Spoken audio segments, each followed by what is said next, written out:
Hello बच्चों, तो चलिए इस प्रश्न को पढ़ते हैं। यदि x वास्तविक है तब फलन x माइनस ए गुणा x माइनस बी बट्टा x माइनस सी के वास्तविक मान होंगे जब।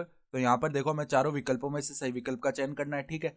तो प्रश्न में आगे बढ़ने से पहले इस प्रश्न से संबंधित जो मुख्य अवधारणा है उसकी हम चर्चा कर लेते हैं। तो देखो, मुख्य अवधारणा क्या हो जाएगी। हम जानते हैं कि यदि यदि a x square plus b x plus c बराबर जीरो, ये एक द्विघात समीकरण है। तो यहां से ए शून्य के बराबर नहीं हो सकता है, ठीक है। के मूल के मूल वास्तविक हो के मूल वास्तविक हो तो क्या होता है कि इसका जो विविधकर आता है, यानी कि डी, उसका मान शून्य से बड़ा या बराबर होता है। तो डी का मान क्या होता है, बी स्क्वायर माइनस 4ac, ये शून्य से बड़ा या बराबर आएगा, ठीक है। तो अब देखो, हमारे पास ये जो दिया हुआ फलन है इसको एक बार y के बराबर मान लेते हैं। तो y बराबर में x माइनस ए गुणा में x माइनस बी बट्टा में क्या आएगा, x माइनस सी। तो अब देखो, यहाँ पे वज्र गुणन करेंगे तो वाई एक्स माइनस में वाई सी बराबर क्या आ जाएगा, देखो अंदर गुणा कर लेते हैं। तो एक्स स्क्वायर माइनस में क्या आ जाएगा, बी एक्स, ठीक है, माइनस में ए एक्स और प्लस का क्या आ जाएगा, ए बी आ जाएगा, सही है। तो अब देखो, सभी पदों को इस तरफ लेके आएंगे तो हमारे पास देखो क्या बन जाएगा, एक्स स्क्वायर। अब अगर हम यहाँ से देखो सभी एक्स के पदों को एक तरफ लेते हैं तो माइनस बी एक्स माइनस का ए एक्स, ये पद है। फिर देखो इधर से माइनस का वाई एक्स आ जाएगा, सही है। फिर देखो हमारे पास प्लस का ए बी प्लस का वाई सी है, प्लस का ए बी प्लस का वाई सी बराबर में शून्य। तो अब देखो, इसको द्विघात समीकरण के रूप में लिखा तो एक्स स्क्वायर, हमने क्या किया, माइनस का एक्स उभयनिष्ठ ले लिया तो अंदर ए प्लस बी प्लस वाई बच जाएगा, सही है। फिर प्लस में क्या है, ए बी प्लस में वाई सी बराबर जीरो। अब हमें बोला गया है कि एक्स जो है ना, वो क्या है, वास्तविक है। यानी कि ये जो मूल आएंगे ना इस समीकरण के, वो वास्तविक आ रहे होंगे। तो हम यहाँ से डी का मान बड़ा या बराबर जीरो कर देते हैं। तो बी स्क्वायर, यानी कि देखो माइनस ए प्लस बी प्लस वाई, इसका स्क्वायर करेंगे तो माइनस का स्क्वायर तो मतलब प्लस ही आने वाला है। और ए प्लस बी प्लस वाई, इसका हो गया हमारे पास में क्या, इसका हो गया स्क्वायर, ठीक है। और माइनस में 4 ए का मान, यानी कि एक्स स्क्वायर का गुणांक 1 है, गुणा में ए बी प्लस में वाई सी, इसका मान शून्य से बड़ा या बराबर होगा। तो यहाँ से देखो, अब हम क्या करते हैं, देखो ए प्लस बी को हमने एक्स बोल लिया और वाई को हम वाई रहने देते हैं। तो ये एक्स प्लस वाई के स्क्वायर की तरह इसे खोलेंगे। तो पहले ए प्लस बी का हो गया स्क्वायर, प्लस में क्या हो गया, वाई स्क्वायर, प्लस में 2 गुणा में ए प्लस बी गुणा में वाई आ जाएगा, ठीक है। यहाँ पे माइनस का 4ab आएगा और माइनस का क्या आ जाएगा, 4cy, ये बड़ा या बराबर हो जाएगा जीरो, ठीक है।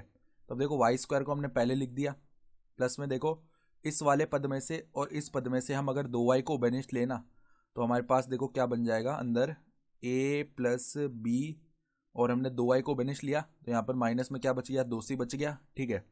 और देखो अचर पद क्या क्या है, a प्लस बी का स्क्वायर माइनस 4ab, ठीक है। तो a प्लस बी का स्क्वायर चलो खोल लेते हैं। तो किस प्रकार से लिख सकते हैं इसे, ए स्क्वायर प्लस में बी स्क्वायर प्लस का 2ab माइनस का 4ab है, सही है। और ये बड़ा या बराबर है शून्य के। तो अब देखो यहाँ से क्या बन गया, वाई स्क्वायर प्लस में 2y, अंदर बन रहा है ए प्लस बी माइनस का 2c, ठीक है। और यहाँ पर देखो ये 2ab माइनस 4ab माइनस का 2ab आएगा, जिससे कि ये प्लस में a माइनस बी का स्क्वायर बन गया और ये बड़ा या बराबर है शून्य के।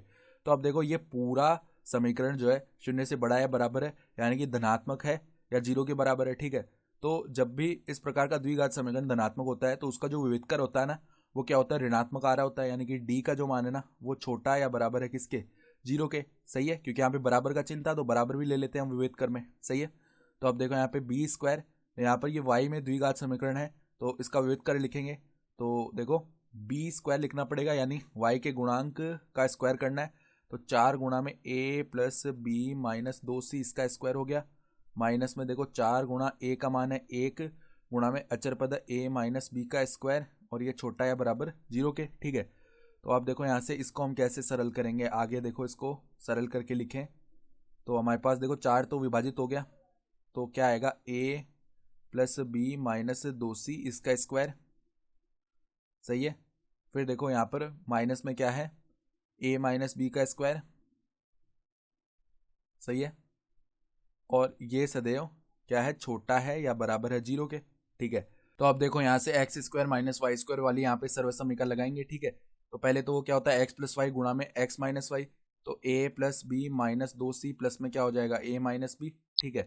फिर देखो घटाएंगे इनको, यानी a plus b minus 2c, minus में a और माइनस माइनस प्लस का भी आ गया, ये छोटा या बराबर है 0 के।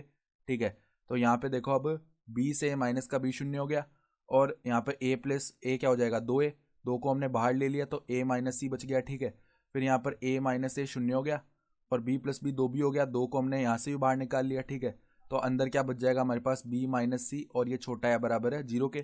तो यहाँ पर देखो 2 और 2 गुणा के 4 उस तरफ जाएगा, 0/4 0 ही आएगा, यानी a माइनस सी गुणा में b माइनस सी छोटा या बराबर होगा 0 के। ठीक है, तो अब देखो यहाँ पर हम क्या कर सकते हैं, माइनस माइनस से दोनों में से बनिश निकालेंगे, तो c माइनस ए गुणा में c माइनस बी छोटा या बराबर होगा 0 के, यानी कि c का जो मान है ना वो कहाँ से कहाँ तक आने वाला है, c का मान हमारे पास आएगा a से लेकर b तक। ठीक है, और हमें ये पता नहीं है कि a बड़ा है या b बड़ा है। ठीक है, तो हम क्या लिख सकते हैं, देखो यहाँ से दो स्थितियाँ आ सकती हैं। पहली स्थिति तो ये कि c का जो मान है ना वो देखो कहाँ से कहाँ तक हो जाए, a से b, इसमें तो हमने क्या किया, a को छोटा माना है, या क्या हो सकता है कि c का मान देखो कहाँ से कहाँ तक हो जाए, b से a तक, इसमें हमने मतलब b को छोटा माना है और a को बड़ा माना है। ठीक है, इस प्रकार के आ जाएंगे। तो अगर हम विकल्प देखें तो हमारे पास देखो जो विकल्प डी है ना वो सही विकल्प आ रहा है। तो आशा करता हूँ कि आपको ये प्रश्न समझ में आया होगा। धन्यवाद।